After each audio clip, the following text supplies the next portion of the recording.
Good afternoon, everybody. Good morning to some of you. Good evening to some of you. Thank you very much for joining us on the webinar today. My name is Jeff Angel with the Center for Crisis and Risk Communication. I want to thank you for your patience. This was originally scheduled as a seminar last week at TransAlta here in Calgary, but we follow the guidance of Canada's Public Health Officer, Dr. Theresa Tam, and also here in Alberta, Dr. Dina Hinshaw, who's the Chief Public Health Officer for Alberta.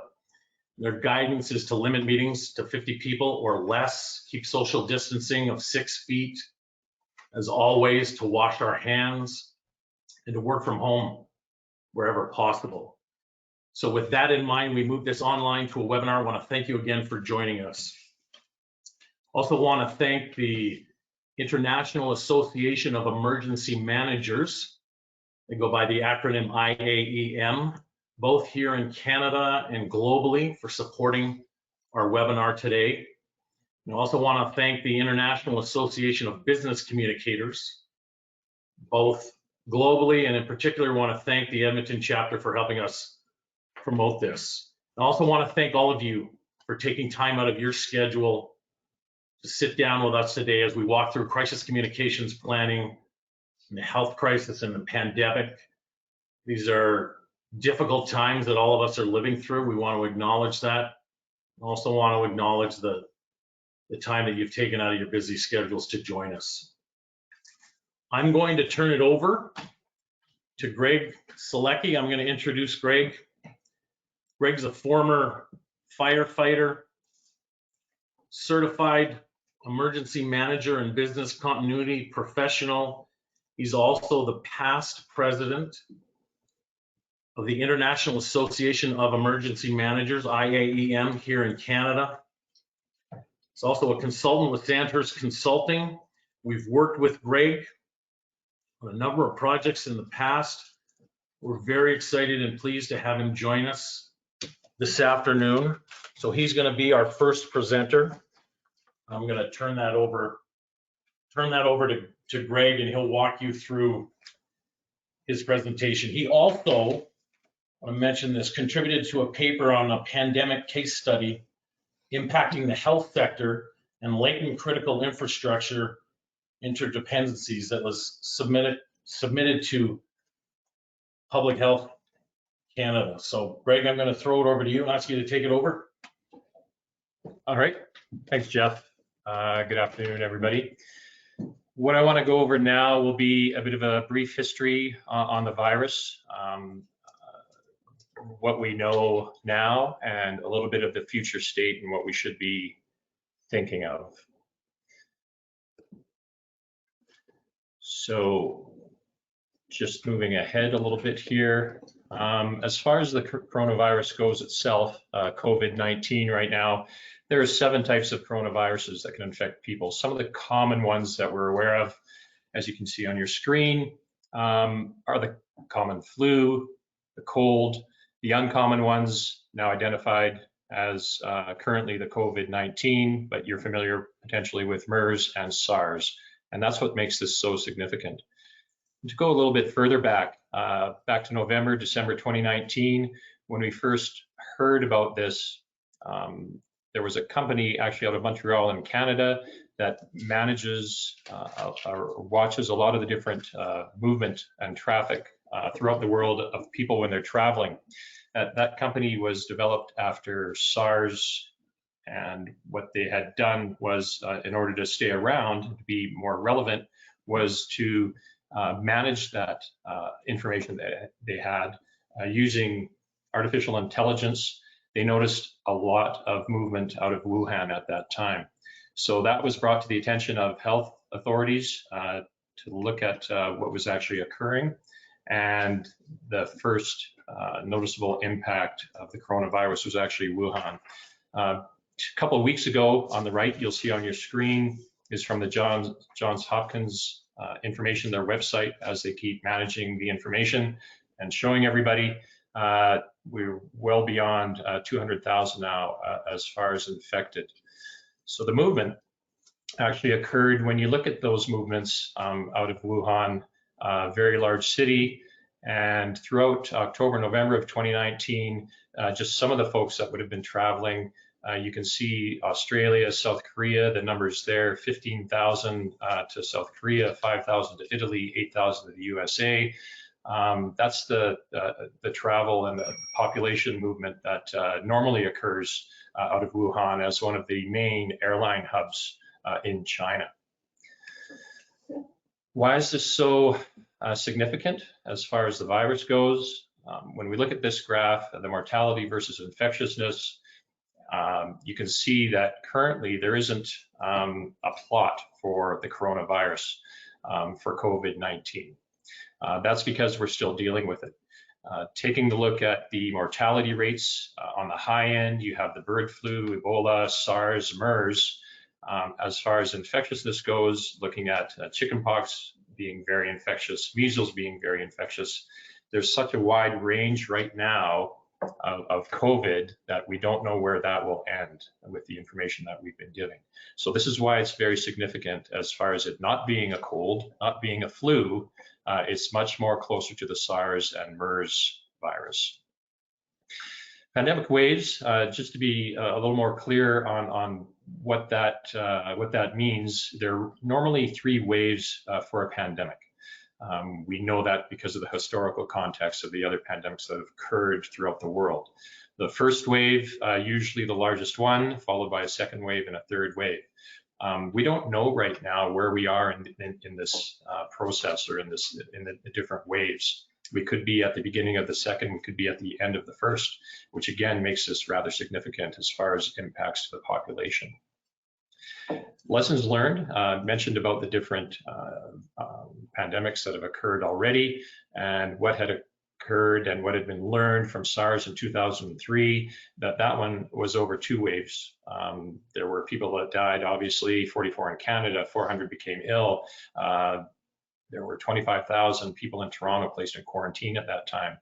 What we learned from that was there needed to be better coordination throughout the country, throughout the world, as far as different organizations, how the health agencies would interact with each other, from federal to provincial health agencies, including hospitals and their status and their ability to pre-plan for pandemics. Good learning occurred. The health sector itself became much stronger. Unfortunately, what didn't really occur were some of the other critical infrastructure sectors within Canada, at least, and some of the private corporations that did not heed some of the warnings as far as business continuity planning and pandemic planning. Takes us a little farther ahead again during the swine flu in 2009. Better result as far as the response from the health sector, right from the federal governments to provincial to local hospitals. What was noticed at that time and some of the learnings were definitely resources and supply chain. That was the first time we saw where isogels and N95 masks were not readily available, and there was a worldwide shortage at that point in time as well. Business continuity, I mentioned that already a little bit. What is the business impact from this? I'll get into the different sectors in a bit as far as critical infrastructure, but even looking at Wuhan and China in particular, the different corporations that are there, different facilities, industry that is based there, that would impact some of the companies or corporations in North America. Probably aware of the Coca-Cola, Apple, Best Buy, Walmart, Siemens groups that are there. May have a bit of a downturn on the Diet Coke and colas because a lot of these sweeteners are developed in Wuhan or in China as well. Not to mention some of the other electronic firms that have a lot of their resources developed there. Looking further into business continuity and the critical infrastructure in Canada, specifically the health sector, but the 10 pieces of critical infrastructure that would all be interdependent and potentially have some impact from this: health, government, water sectors, transportation, manufacturing, IT, food, finance, energy, utilities, and safety. Currently, it makes sense, and we know that there's a huge impact right now on our health services and health practitioners, hospitals as well. From that, we're going to have responses and not just the impact from the people that may be contracting the disease or having to be hospitalized or having to be at home in self-isolation. The sectors themselves and the health sector in particular is going to see that they will be impacted, meaning what's going to happen now if we have scheduled surgeries? What's going to happen if we bring in somebody that's been hurt by an ambulance? Because we have everybody concentrating on the response to the virus itself, now there's going to be a lag time there for the rest of the services that are provided by health practitioners. We're seeing already the inbound and outbound dependencies on those different sectors, meaning the reliance from the health sector on government to make sure the message is being relayed throughout different provincial and federal jurisdictions, and also the policies that would come into place for the health sector. The safety sector in Canada includes police, fire, and EMS. You will see a bit of a impact onto the safety sector, primarily paramedics, as they're going out to pick up or go on different calls and bring them to the hospitals themselves. They would have different procedures in place, perhaps having corona-specific ambulances, so they're not going to infect any other ambulances that may have to go to other types of calls, like motor vehicle incidents, that type of thing. As we move through that critical infrastructure and think about the interdependencies, the water sector at some point will have some type of impact because, as we've seen already, the transportation sector is impacted due to the borders closing. When we look at different resources that may have to be coming in for everybody and all the different sectors, health needing food at the hospitals, water having to be using their different chemicals, whether it's chlorine, different type of salts, the testing that is performed by the health sector for water to make sure water quality is as high as it possibly could be. So these different sectors at each point in time during this pandemic will be impacted at some point, not just because of the virus itself, but because of the interdependencies between all these pieces of critical infrastructure.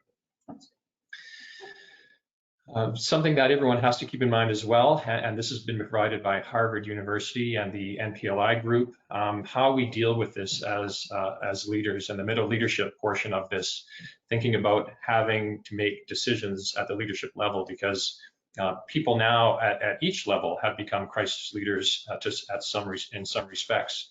Of course, we have government officials that are in those positions and work in those positions, emergency services, but what about the small business owners now that have to make decisions based upon the information they have?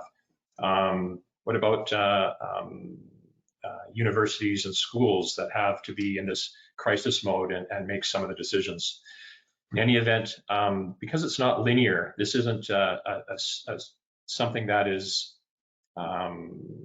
as easy to see as a fire or a train derailment or an accident in that case, where we can go through the problems and go step by step by step. This is something that we've never had to endure before, and is a consistent process that will continue to go around the loop here. So the POP-DOC loop, looking at perceive what is happening, orient yourselves, predict what may occur, decide on actions, operationalize that, and then communicate it, and then keep that process going, all the while ensuring to communicate the information that you have.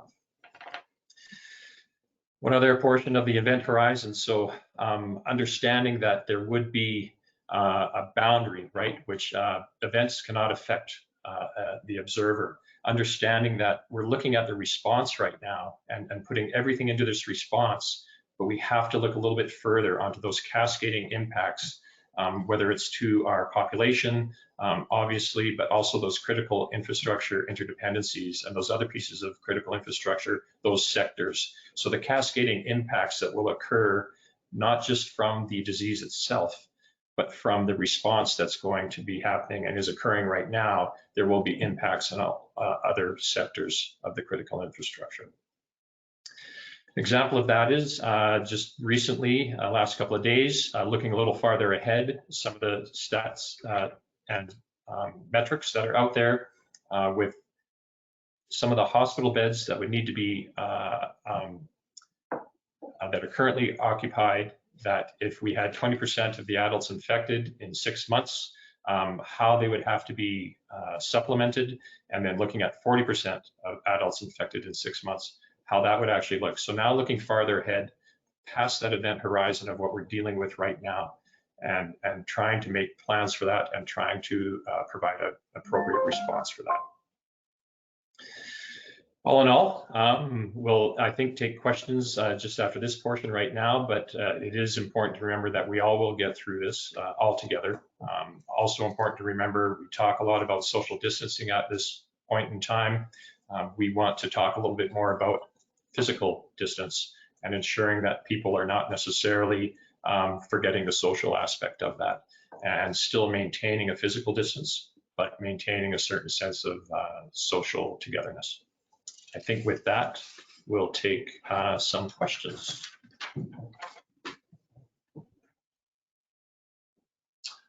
So Greg, one of the questions we have is around timelines. Are you able to estimate when this pandemic might be over based on past experiences, or is that so fluid and in motion right now that it's best not to guess? Yeah, it's so tough. But looking at the historical side of it, if we are at the beginning, that first wave, we're past weeks and probably into months. The other bit that we can compare to would be some of the other countries that have experienced this.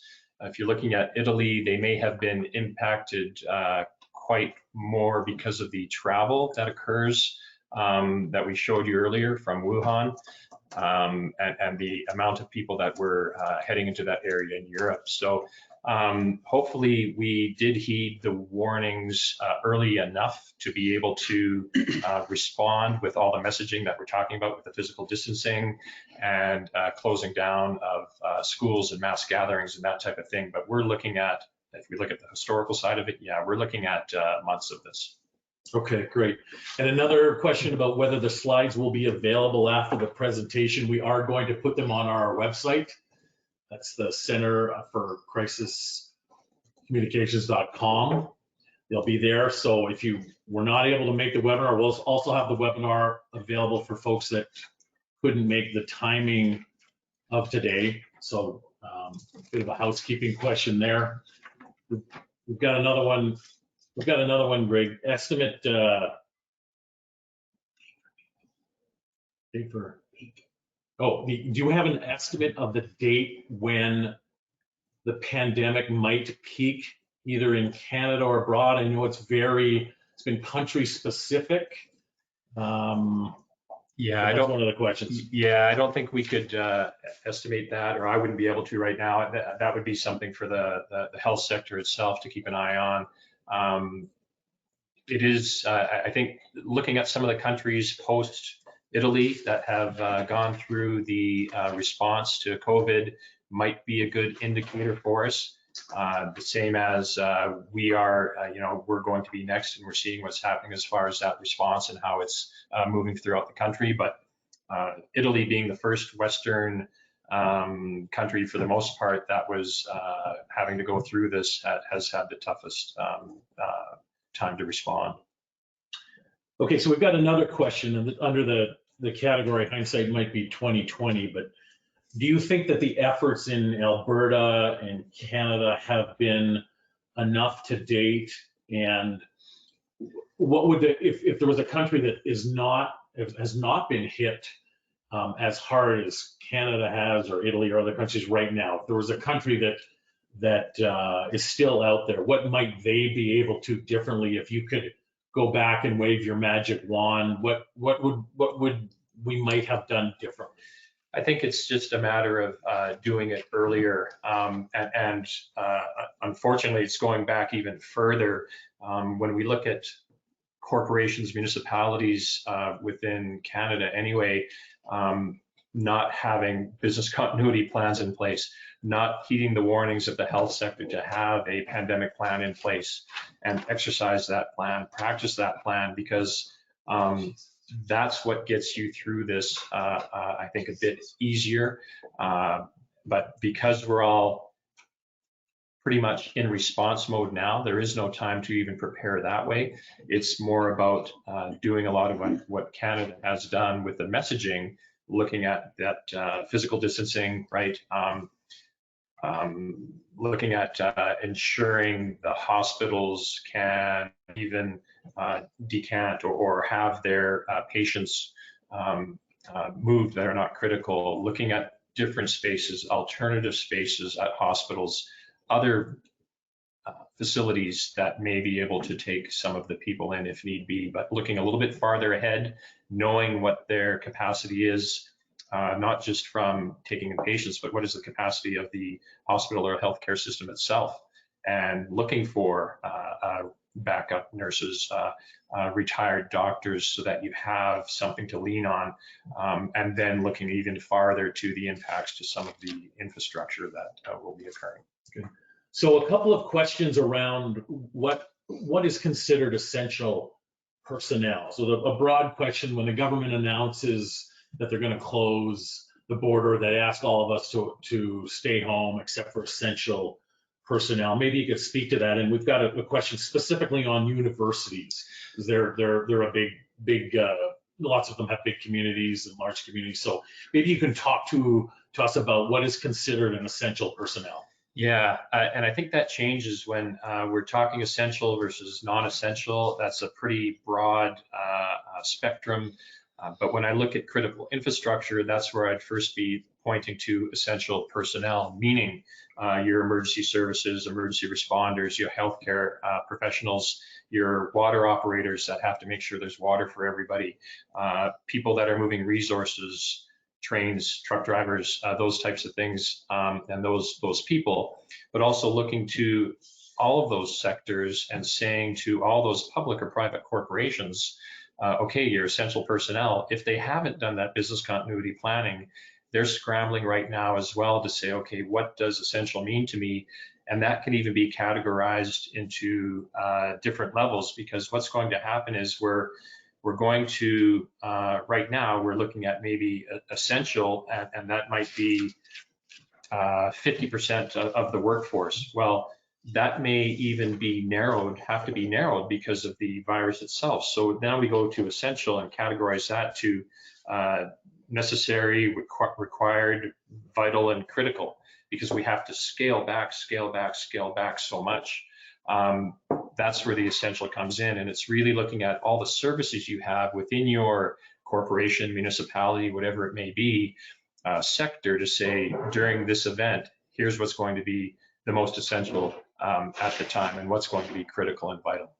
Okay, I know you mentioned critical infrastructure. I know you have deep expertise and background in that. One of the questions we have is, are you seeing critical infrastructure operators, are they looking deeply enough into their supply chains for resources? What if you're a critical infrastructure operator, what would you be thinking about now or recommend that they be doing right now? Well, I can tell you that one of the sectors specifically, and I can't speak to all of them, but the sectors themselves have different levels of preparedness in place.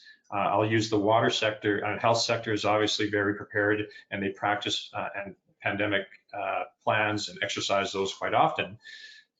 Water being very critical to society, period, and understanding how they have an interdependency, have started over a month ago looking at all of the water sector, public and private entities, asking them to look at their business continuity plans, having an understanding of what are some of the resources that they would be needing that are critical, and looking to their essential or vital personnel in their sector. So knowing that their operators that are there to continue on to make sure there is potable water for everybody is in place. They've had those conversations already. They've exercised those plans in the past, and they've started to, because they understand those critical interdependencies. So we've got a question here. I'm just going to ask it to you straight up. What happens if we don't flatten the curve? What is likely to happen in that scenario? We've heard, everybody in the media is talking about flattening the curve, and I think we understand that the healthcare system has limited capacity that maybe is only flexible a little bit. But what happens if it really spikes and we're not able to flatten the curve? That's when you're going to see a bigger impact to the other different critical infrastructure sectors, because so much will be going towards that response. Again, not just in the health sector, but also to people that will be impacted. And if we get such a huge spike, you will notice the impacts to those sectors. And you might not understand all the interdependencies of those sectors themselves, but we'll feel it in the home. We may not be able to get some things that we think that would be a resource that we want. We may be asked to stay inside longer, those types of things. Gotcha. Okay. Another question, what secondary effect do you think might need more attention that maybe we're currently not thinking about right now? Is there a secondary or tertiary effect that could ripple out despite our best efforts here? I guess we call that the law of unintended consequences, maybe. Well, I'm thinking back to the paper and that the scenario that we had for the critical infrastructure specific to the health sector. And when we looked at the scenario of the pandemic itself, historical data, interviewing different leaders and executives in all the different sectors and companies and corporations, it was about those tight interdependencies. You could see some of the sectors really feel that impact. And I guess what I'm looking at is, and I'm seeing it already, because the federal government and provincial government are going into states of emergency. So you have people, and we have people that are considering what would occur if we did lose common transportation in the border. What does that impact look like? So that's all being coordinated from the federal and provincial levels, and that would be something that I would be worried about if it wasn't occurring. Great, thank you. And we have another question on what goes into the thinking if you're a municipality and you activate your emergency operations center, or even you declare a state of local emergency. Can you talk to us a little bit about that? I know you've worked very closely with a lot of municipalities in your career. What goes into thinking that? And number two, how is that coordinated? So we're here in Alberta. How would that be coordinated with Alberta Health Services or even the federal government? I think we'd like to get behind the curtain a little bit and understand what's going on in our leaders' thinking and the coordination behind that.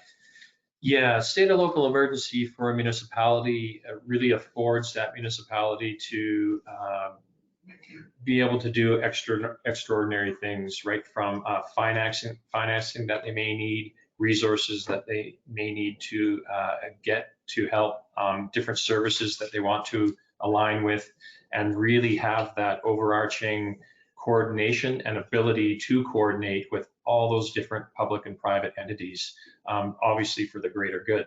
When you see that happening with different municipalities, or you see something as widespread as the coronavirus that we're dealing with, that's when the province would come in, because it's just another layer of how can we help coordinate all these municipalities, all these different areas that have already declared a state of local emergency, and give them the resources that they may need, that they're asking for, that they might not have access to. But it allows really the provincial governments to maintain a sense of coordination, communication, and allocation of resources, so that one municipality can't get everything. It could be distributed in a much fairer basis. The same goes to the federal government. If there was to be a state of emergency federally, now that would go to a higher level where it would be, okay, we've got certain resources. We have to make sure our critical infrastructure is running everywhere. How do we ensure that it's going to run everywhere throughout the country? And that's just the different levels that would help coordinate that response. That's great. Greg, I want to thank you very much for being here today. I know we've worked together in the past. I suspect we'll be working together in the future, but I really want to thank you for taking time out of your schedule and to be here on our webinar. Thanks very much, Jeff. I appreciate it. Thanks, everybody. So now I'm going to introduce Ben Morgan, a fellow principal at the Center for Crisis and Risk Communication. Ben is a former paramedic with the city of Calgary.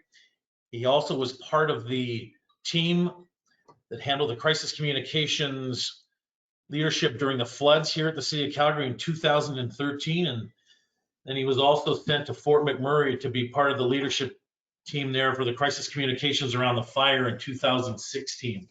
I'm going to turn it over to Ben Morgan. He's going to lead us through communications in a health crisis pandemic risk scenario. Ben, over to you. Well, thanks, Jeff, and thank you for all of you joining us online.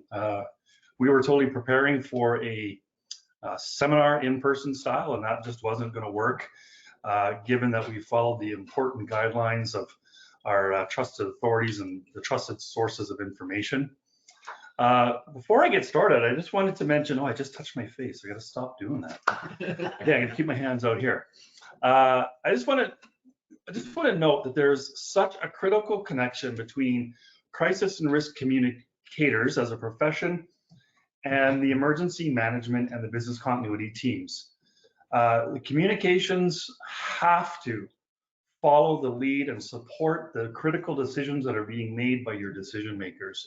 And that's a relationship that is built on trust.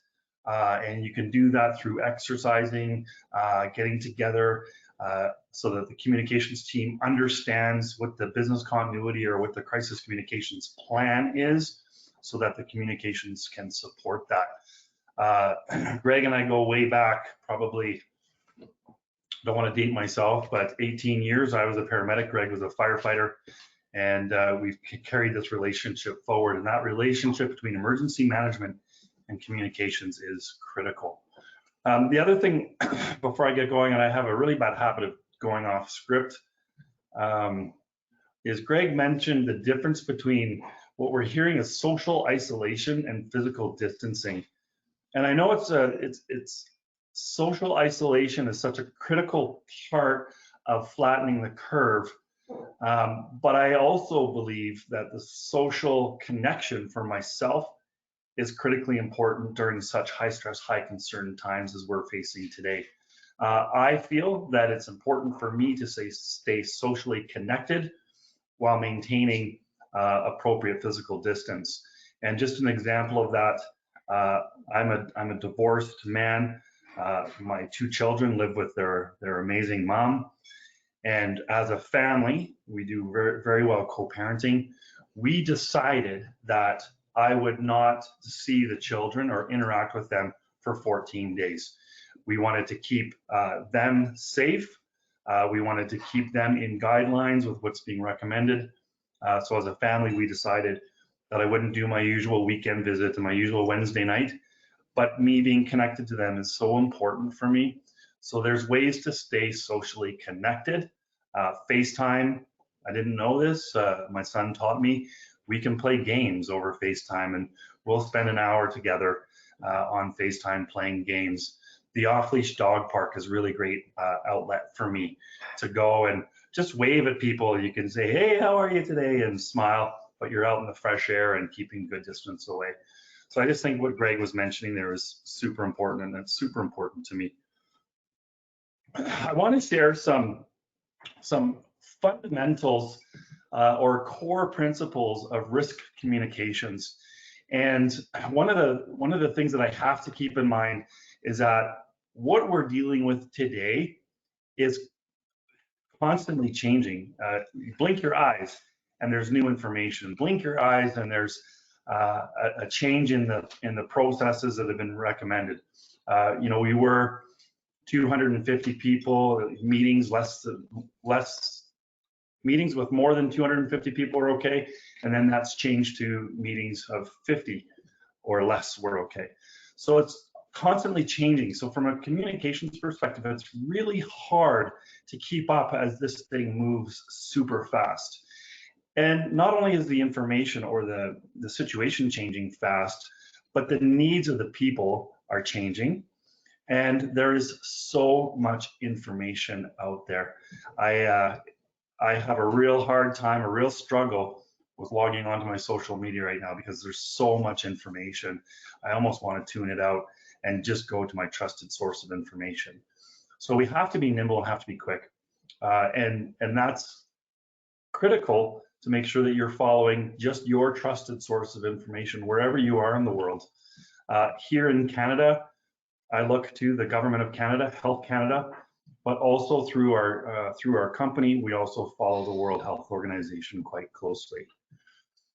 When it comes to pandemic or risk or even crisis communications, and I'll suggest to you that crisis and risk communications are quite interchangeable. When I talk about crisis and risk, I'll throw issues in there as well, because crisis issues and risk communications all do this dance, and they mix together.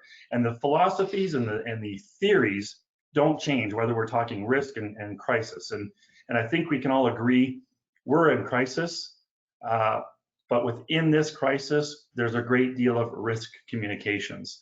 So wash your hands with soap and water, sing happy birthday twice. That is an example of risk communication inside of this big crisis that we're dealing with. So overall, if I had to summarize how to communicate today, I would say be clear, be confident, be concise, and absolutely consistent. If you're going to start communicating about COVID-19 or whatever you're facing, we have to be consistent and only refer to trusted sources. Those trusted sources are the decision makers. They're the ones that have the research, that have the latest information. And so refer to those. And I'll talk about referring to those in a couple of minutes here. Some example of risk communication. So this is my own bias. And the bullet points here: wash your hands, keep your distance from others, stay at home if you're sick, cover your mouth when you cough, have enough medications for you and your children, for enough for 2 weeks, talk to your employer if you need to take time off work. Those are examples of communications that were coming here in Canada from our government, from our trusted source of info. Oh, I just gave you the answer. These were examples of risk communications. And so in the seminar, I posed the question to the audience: do these information bits sound like they're coming from a trusted source? And the answer is absolutely yes. So this communication did come from Dr. Theresa Tam, the Chief Public Health Officer of Canada, who has, by the way, been doing an amazing job. There's a lot of really positive communications coming out of this event. Much respect to Dr. Theresa Tam for the work that she and her team have been doing. However, when I read these as risk information, I scratch my head and I say, okay, you're telling me to wash my hands, but for how long? Is there a proper way for me to wash? Keep your distance from others. How far away? Now we're hearing 6 feet. So the communications is always changing. Stay home if you are sick. How sick do I have to be? Just flu-like symptoms? Cover your mouth when you cough. Well, tell me about that. Can you show me how to do that? The vampire cough into your sleeve. Have enough medications for you and your children. Well, that sounds super serious. Do I need food, water? Somewhere, apparently, toilet paper is a critical piece of things that I need to have in my home. Talk to your employer if you need to take time off work, but you just told me above to stay home if I'm sick. So do I just stay home, or do I need to talk to my employer? So when I see these types of communications, it just inspires more questions for me. That many of these have resolved over the last week or two. But my point here is, make sure that when you're communicating with your stakeholders, that your communication does not inspire other questions for which you don't have the answer. We're working with a client this week, and we need to say X. And when I say, okay, when we say X and they ask Y, what do we say? And there wasn't the answer yet. And so we have to be careful about communications that we're putting out that we don't yet have the answers for, that we can predict is going to create more questions. And that's why I go back to be clear, be concise, and be confident. Need clearly demonstrate and talk about what you need to talk about. Crisis and risk communications, if done effectively, can provide people a sense of hope, self and community efficacy, a sense of safety, calmness, and connectedness. You've all heard about in the absence of information creates a vacuum, and that vacuum becomes instantly filled with speculation and rumors. The Boston Marathon bombing as an example, the first tweet from the Boston Marathon bombing was about 42 seconds after the first bomb exploded. The first tweet was a picture of the smoke rising from the backpack. It took authorities 4 hours to be a part of that conversation, and the vacuum, the void of information was filled with citizen speculation, citizen investigation, citizen journalism that really distracted from what the authorities needed to do. In fact, somebody ended up taking their life because they were accused of being the bomber based on all of the noise and all of the citizen investigation that was being done online.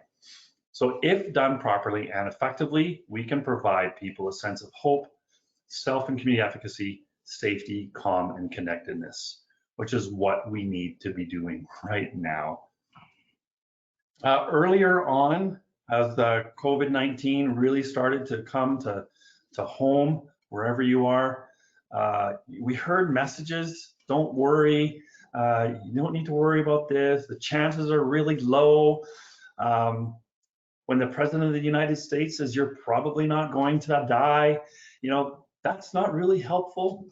When we tell people that there's a pretty low chance of contracting the virus, that's not helpful. And there's this, when I heard those messages, it's a pretty low chance, probably not. It just reminded me of this video that I just wanted to share with you. What do you think the chances are of a guy like you and a girl like me ending up together? Well, Lloyd, that's difficult to say, and we really don't. Hit me with it. Just give it to me straight. I came a long way just to see you married. Just least you can do is level with me. What are my chances? Not good.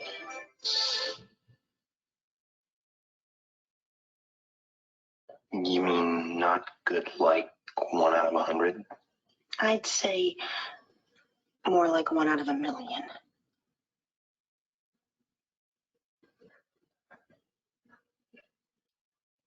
So you're telling me there's a chance? Yeah.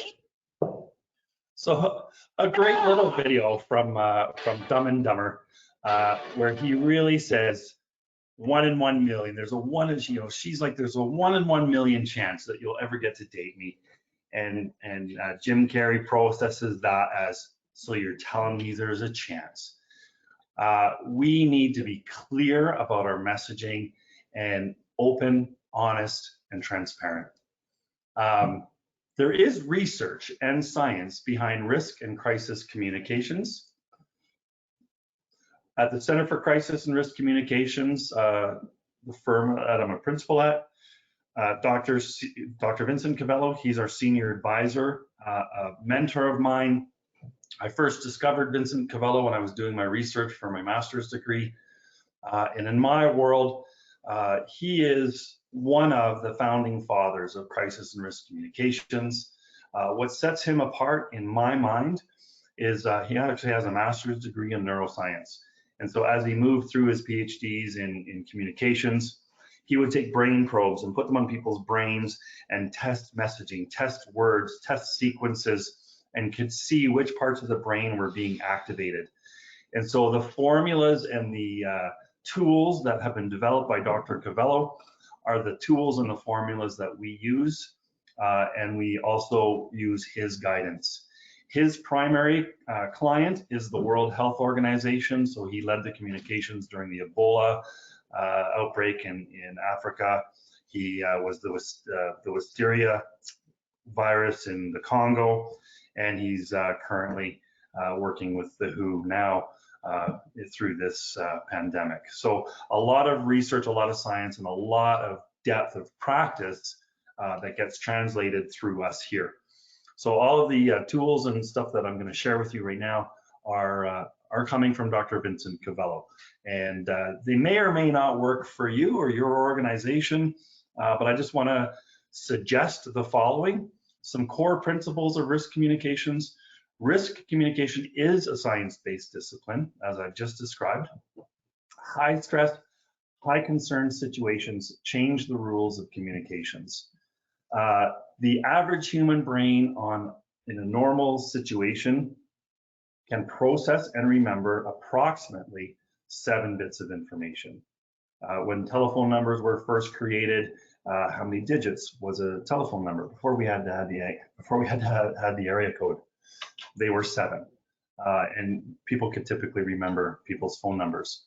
Now that we've had to add the area code, I have a hard time remembering a phone number. I just go to my phone now. So typical human brain can process 7 bits of information. In a high stress or a high concern situation, that changes to 3. In a high stress, high concern situation, the average human brain can process 3 bits of information. So if you're in a high stress, high concern situation and you need to call the police or the firefighters or the paramedics, you're going to call a number. Here in Canada, it's 3 digits, 911. And there's rationale and there's science behind that. The key to risk communication success is to anticipate, prepare, and practice. And that comes into crisis communication planning and exercising and drilling. When people are concerned or upset, and I might suggest that today people are concerned and people are upset. When they're concerned or upset, they will have difficulty hearing, understanding, and remembering information. Add on to that all of the social chatter and everybody that wants to have a voice and sell sunglasses with the hashtag of COVID-19, whatever they're doing, there's so much information. People already have difficulty hearing, understanding, remembering information. People also focus most on what they hear first, and they want to know that you care before they care what you know. This is a critical piece if you're talking about internal communications. If you are part of an organization and communicating to your staff, believe it or not, your staff want to know that you as an organization or you as a CEO, they want to know that you care before they care what you know. That said, here's a couple formulas that Dr. Cavello has created. They're in our toolkit. We use them on regularly. The first one is 2793. 2793 simply stands for 27 words, 9 seconds, 3 messages. So we have on average 9 seconds to deliver 3 key messages that are about 27 words in length total. Why 3 key messages? Because in high stress, high concern situations, the rules of communication change and the average human brain can process 3 bits of information. Why 9 seconds? That actually directly correlates with the average soundbite in a media story that an authority may have. And I asked Dr. Cavello, why 27 words? And he just shrugged and he said, because at 28 words, they start to tune you out. And he has the science to back that up. So on average, I will create 3 key messages. Each of them are about 9 words in length, and it gives me about 9 seconds to deliver them. Of those 3 key messages, the first message, CCO is the other formula. The first key message should be one of caring. The second one should be one of conviction. And the last one should be one of optimism. Why is the first of the 3 key messages one of caring? Well, because people want to know that you care before they care what you know. So 2793 and CCO is a great place to start when it comes to risk communications. And there's a tool that's available. It's online.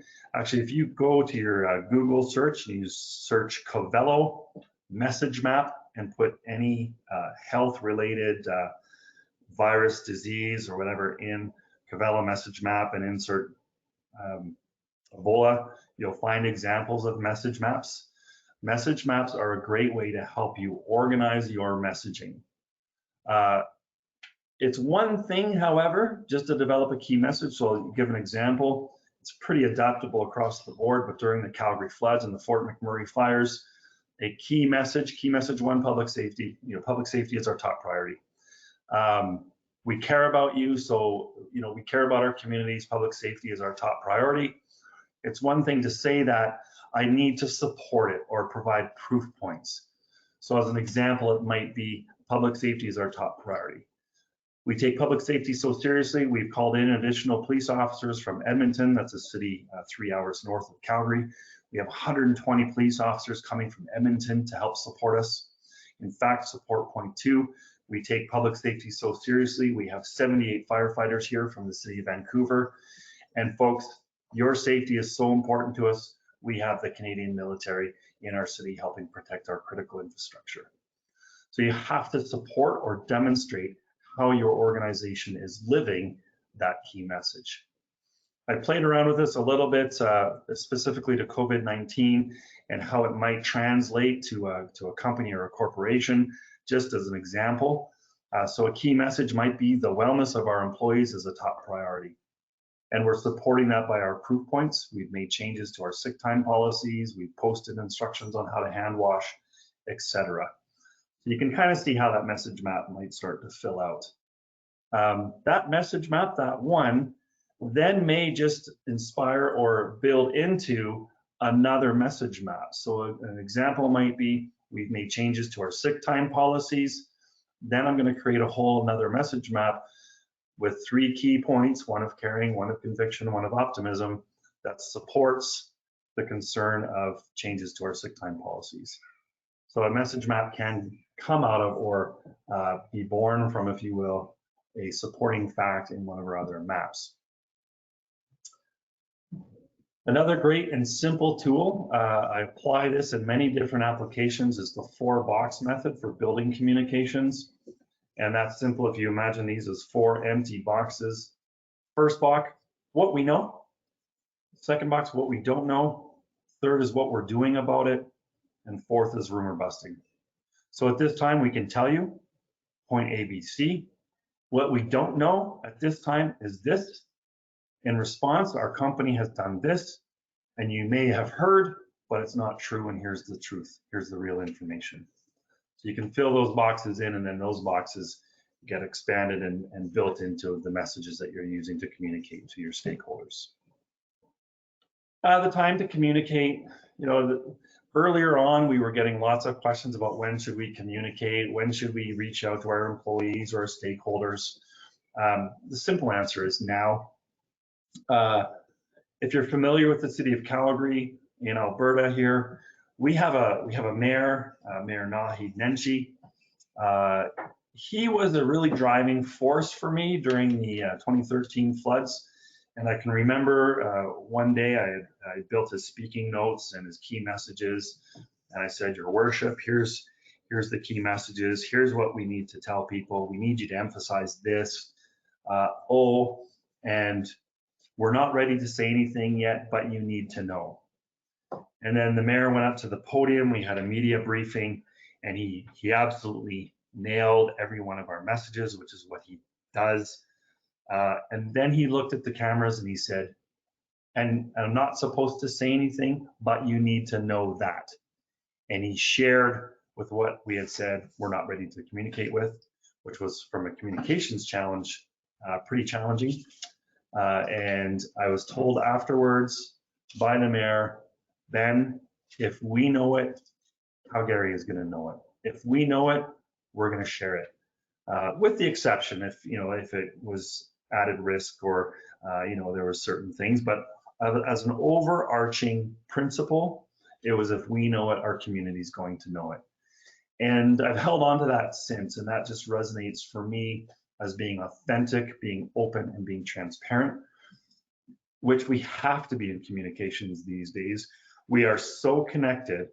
If I as a leader or I as an organization is not authentic and open and transparent, I will get called on it. I will be called out eventually. So the time to communicate is now. This was from a couple weeks ago. This is a colleague of mine, Ernie, saw this picture and it was already starting. People were communicating. This was coming from a trusted source of information, and this organization, a downtown office building, was posting it in their bathrooms. Here's what we know so far. I'll point out, however, you can see the poster in the red frame. That was from a trusted source of information.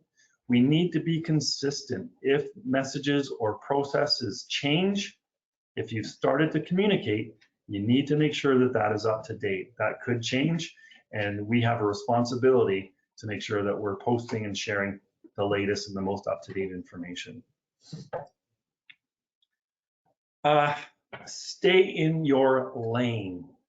And this is a big concept to for some to wrap their heads around. When we're communicating as an organization, you need to stay in your lane.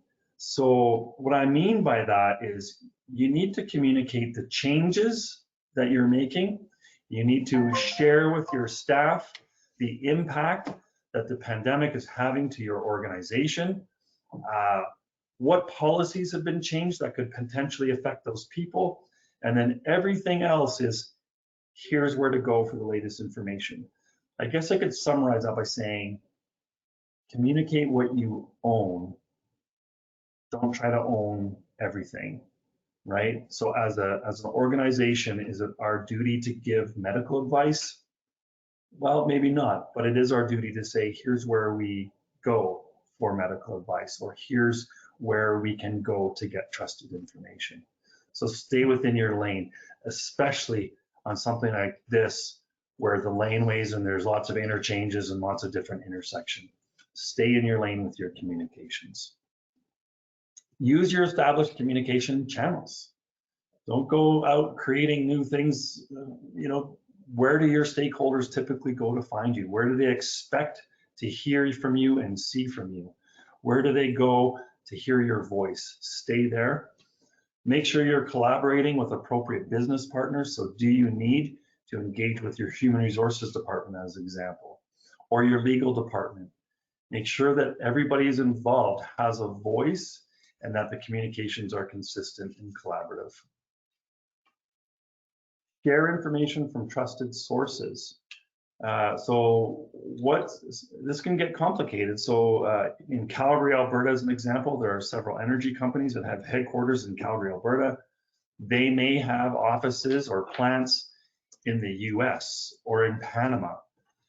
So the recommendations and the guidelines that are being shared by Alberta Health Services, as an example, may work very well for your Calgary office, but may be irrelevant for the folks that you have in Panama.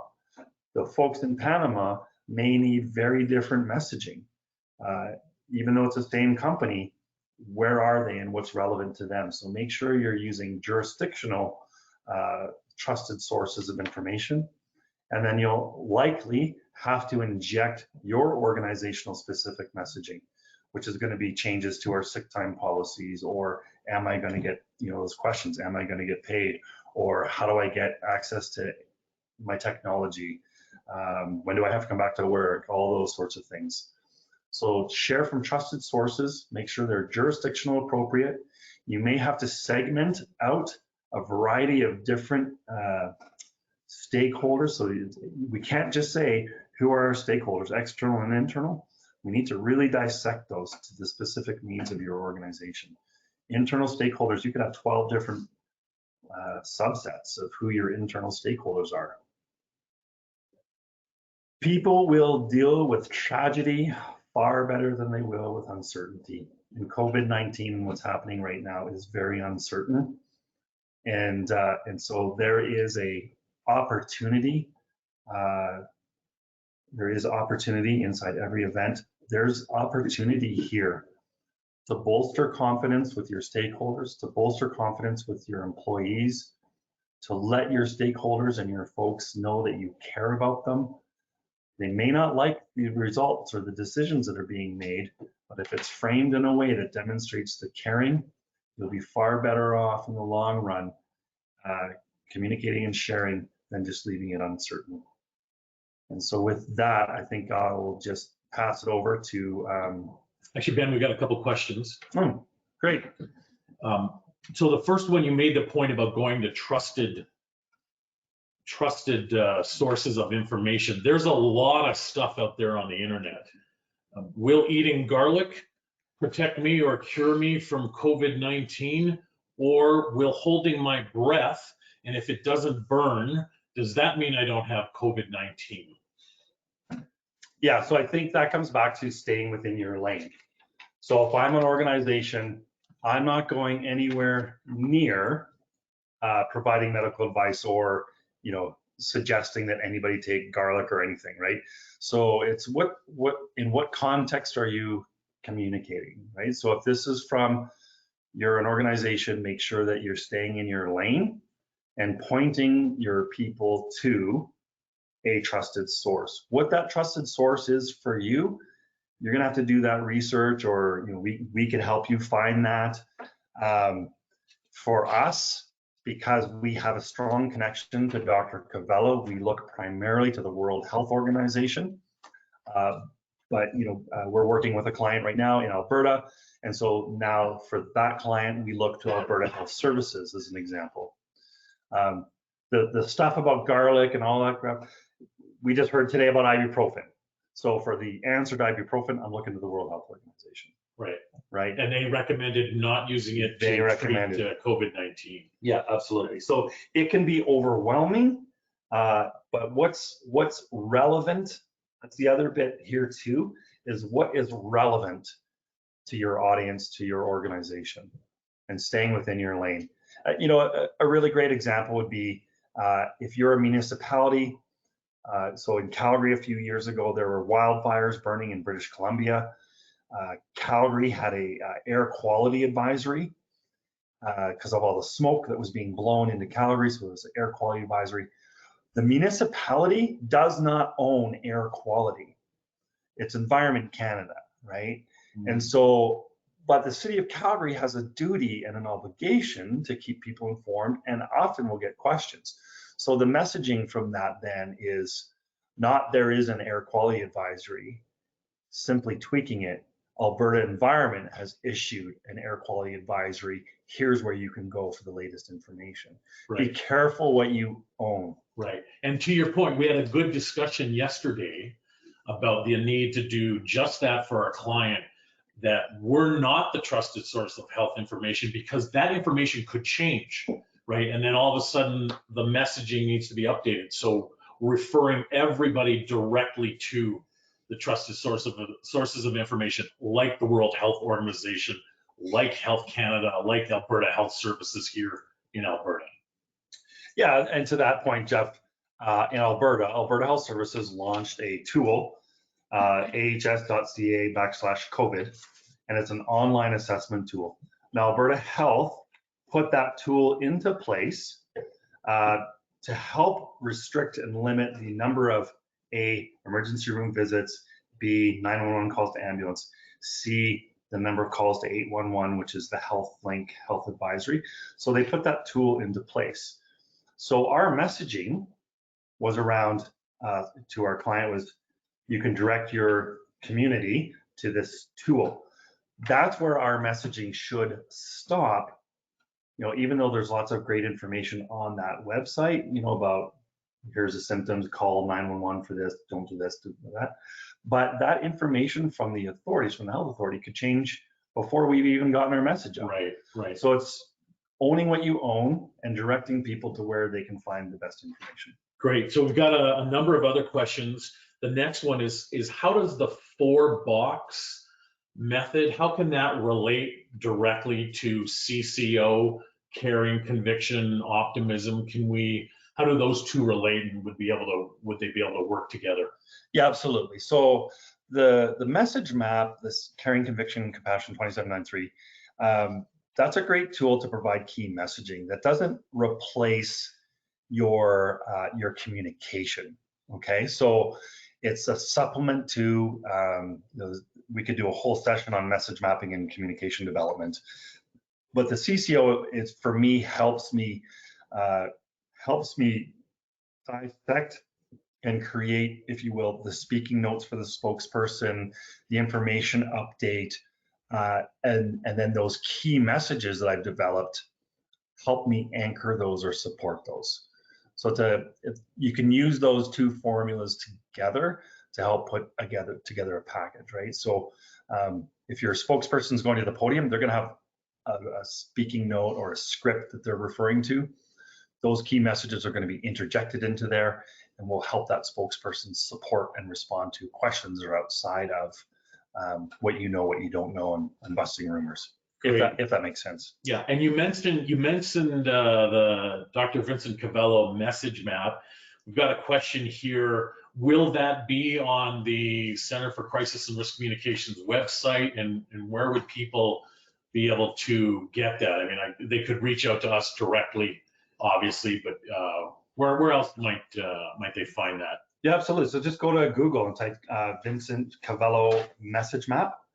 Or alternatively, come to our website, www.centerforcrisiscommunications.com, or email us directly, and I can send you an example, or happy to walk you through it as well. Great. And just for our audience, how do we spell Cavello? It's Covello. Perfect. And it's Vincent, Vincett. And he runs the Center for Risk Communications out of New York City, New York.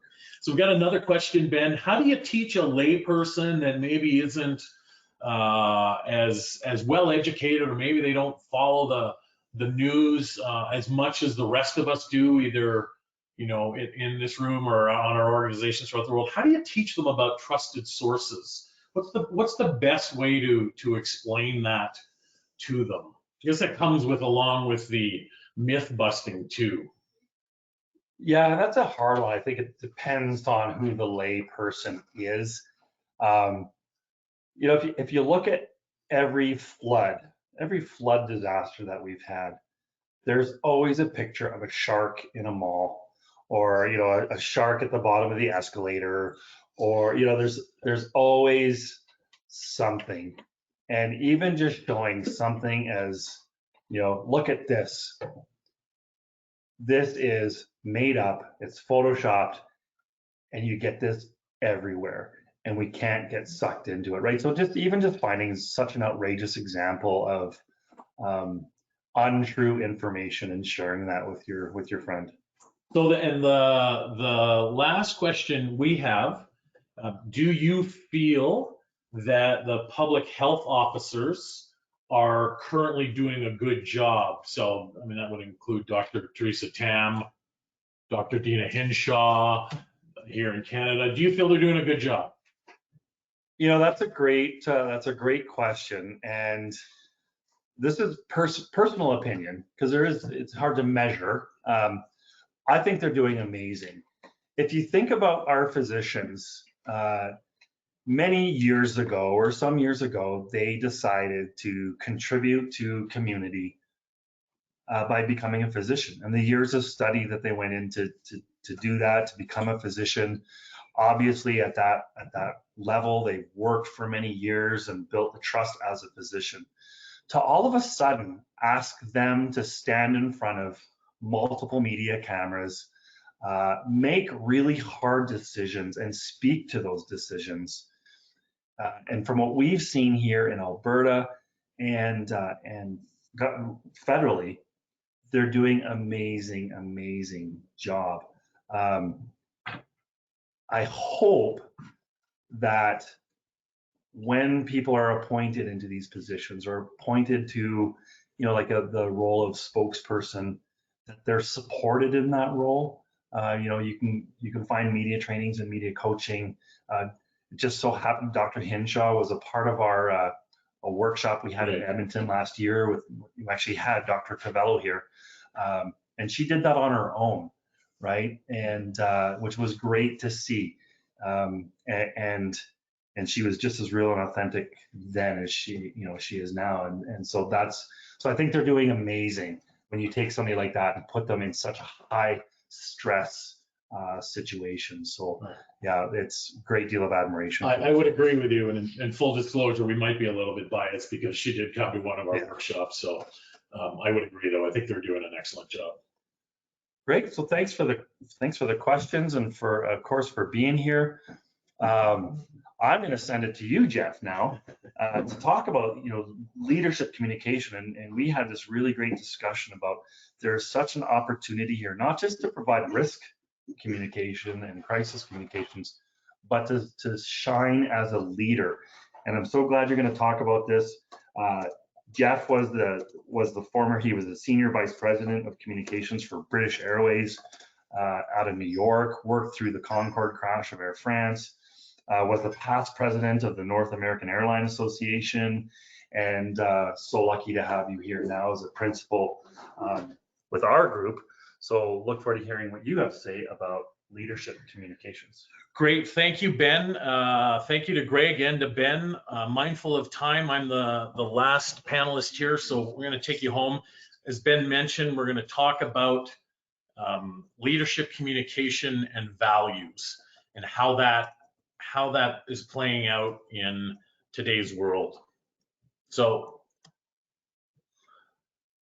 oh, there we go. We're going to get our slides going.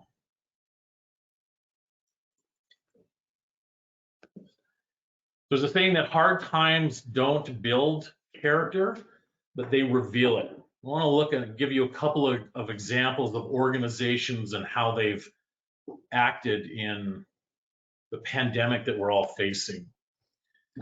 I'm not going to give any hometown discounts, but I am going to talk about how the Calgary Flames acted. This article was from CBC when it came out that the health authorities had asked people to ask their employees to stay home, and Calgary Flames came out and said they weren't going to pay their part-time employees any money, that they were just going to end their positions. In fairness, the Winnipeg Jets also did this in Winnipeg.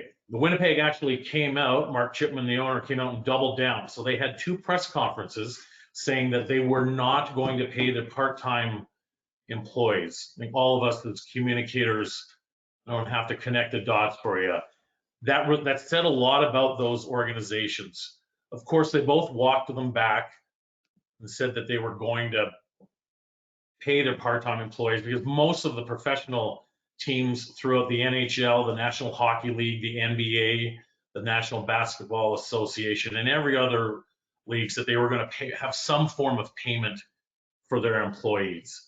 A big part of crisis communications is demonstrating our values and having empathy. So I want to talk a little bit about values. My values, what they are, to walk you through, to give you an example of it.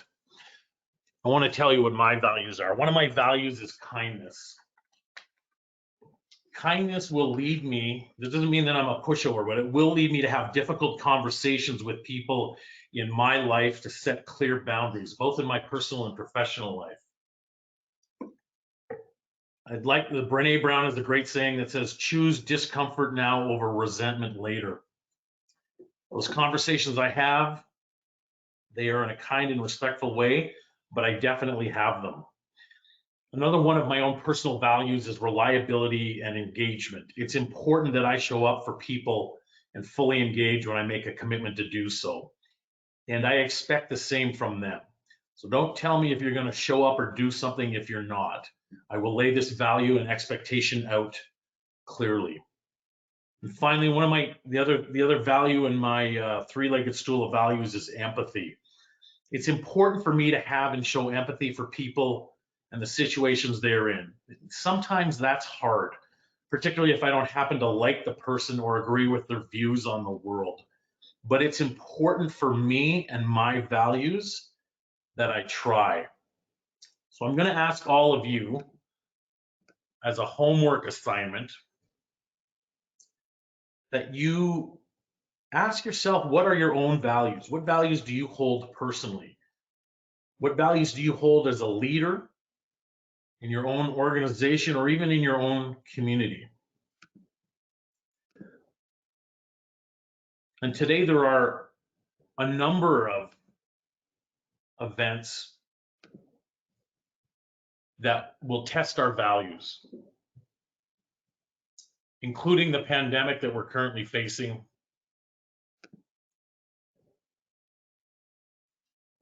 what does that mean to your values? Ideally, your values will stand up to them. How firmly do you hold them? As a hint, your values should guide you the way the North Star guided sailors of centuries past. Again, going back to your homework, I'm going to ask you, what are your values? So let's come back to an organization's values. Your actions will illuminate the values you hold, either personally or as an organization, especially during a crisis. I'm going to ask you again, what values do you think these organizations hold?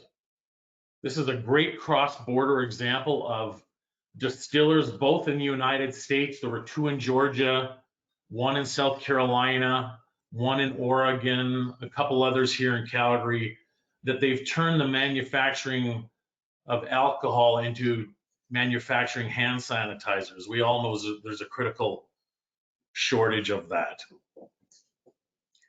These organizations, their values are going to ring out loud and clear. We will get through this. As both Greg and Ben talked about, we're going to get through this, and how, if we use our values to guide us both personally and within our organizations, we're going to come out of it far better than if we don't.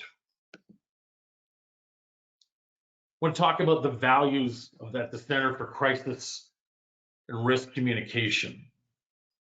These line up nicely with Dr. Cavello's messaging map, but our values, we care about people, we're compassionate for people, and we're optimistic about the future. Yes, even now. We also want to act with integrity. So Ben talked about the client that we had yesterday. We worked with them. It was an Indigenous nation that was close to Calgary. We went out to them, we talked about it, and within 24 hours, we were able to do a video of their chiefs. We were able to build a website for them, upload that to Facebook, upload that to their website, put together a message map for their pamphlet, worked with them on messaging. We're able to order some signs for them. And I know when Ben and I came back, that day lined up exactly with the values we hold at the Center for Crisis and Risk Communication. We also had somebody reach out to us yesterday. They're a one-person team in an organization. They asked for help. We were able to help them very quickly with an issue that they needed to deal with. So we're proud of that. So with that in mind, I want to conclude with really owning our values and making an offer to all of you that at the Center for Crisis and Risk Communication, we're prepared to do a free consultation with anyone that needs our help now. If you find yourself with any questions, reach out to us and ask. We're here. We want to help. We want to build those relationships. We want to be part of the solution that helps us get through this pandemic and this crisis. There's no cost for this. Reach out if you need help. We're here for you. You can go to our website. Again, that's www.centre, C-E-N-T-R-E, that's how we spell it in Canada, Centre for Crisis Communications.com. Fill out the contact form. Put your information in. We'll get back to you as soon as we can. And that offer is sincere and from the bottom of our hearts. Thank you. In closing, I want to thank Ben Morgan, Greg Selecki, and I want to thank all of you for joining us from around the world.